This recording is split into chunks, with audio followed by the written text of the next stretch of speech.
Hare Krishna everyone, I am Kavya Budhiraja and welcome back to Being Krishna Conscious.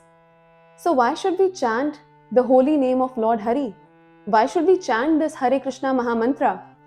Today, I will be telling you this through a beautiful real life story.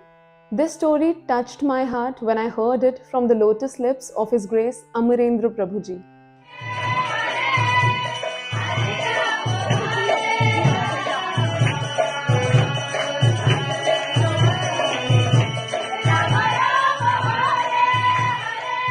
Once, there was a fisherman.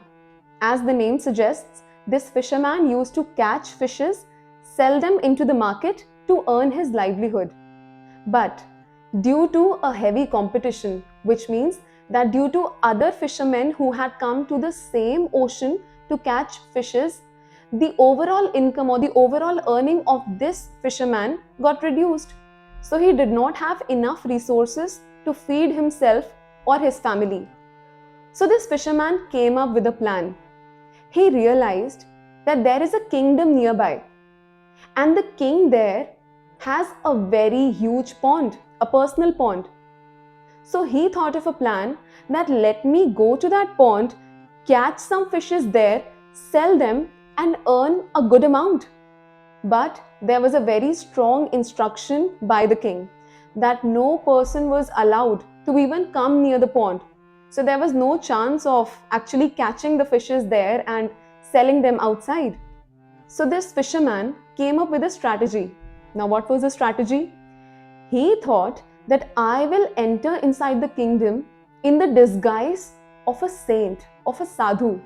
And then somehow or the other, I will go near the pond, collect fishes when the king is not there, come outside, sell them in the market, and I will earn good out of it. So as per this plan, he disguised himself as a sadhu. He wore the clothes of a saintly person. He wore one dhoti, took a chadar and disguised himself as a sadhu, as a devotee. So when the king was not in the kingdom, he decided to enter the kingdom now. So he was telling everyone that I am a devotee of Lord Sri Ram. I have come here to bless you all. And during these conversations, he sneaked his way into the area of that pond.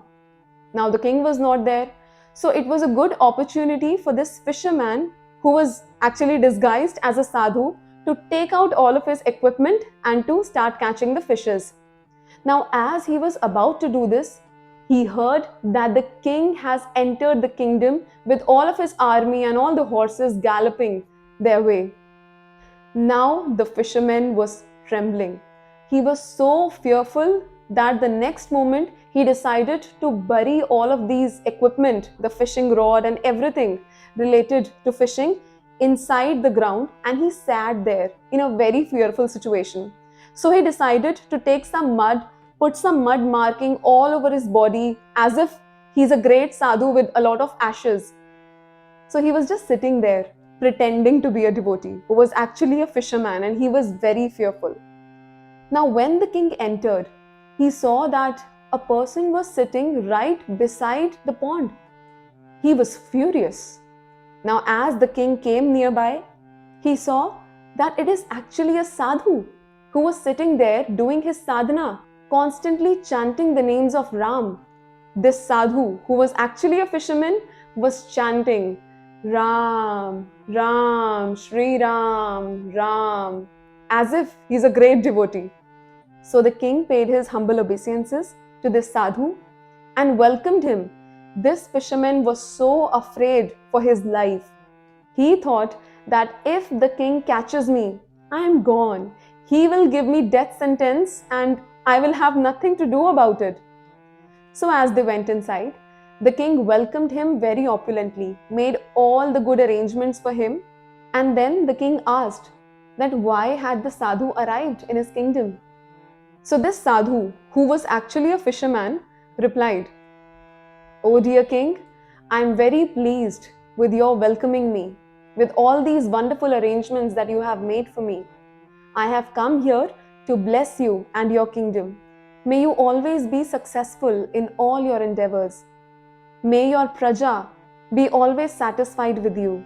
May your family be also satisfied with you, and may you also advance on the spiritual path. O dear king, I have only come here to bless you." The king was extremely happy, and in return, the king decided to gift this sadhu with 5 big bags of gold coins. This fisherman was shocked. So he took those 5 bags and came outside the kingdom. He sat in one corner for a moment and he thought to himself, "I have these 5 bags full of gold coins. If just by pretending to be a sadhu, if just by pretending to be a devotee of Lord Sri Ram, if I am getting all these material opulences, then what will happen if I actually become a devotee? If I actually start with all my heart to call out the holy names of Lord Sri Ram, Lord Sri Krishna, won't he maintain me?" So this was the question that fisherman was thinking. So that was the tipping point in his life. So he came to Ayodhya Dham, decided to give up everything from that point onwards, and only spending the rest of his life into spreading the glories of the holy name of the Lord. And this is not a story. It is a real life incident which happened with Sri Ram Charan Das Babaji Maharaj. So the question that the fisherman had asked himself is very relevant for all of us, which is that if just by pretending to be a devotee, if I can get so much of material opulence, then will Krishna not maintain me if I actually become his devotee and call out for his mercy, crying out loud? So the first service or the first step to realize God or to realize the Supreme Personality of Godhead is to chant his holy names.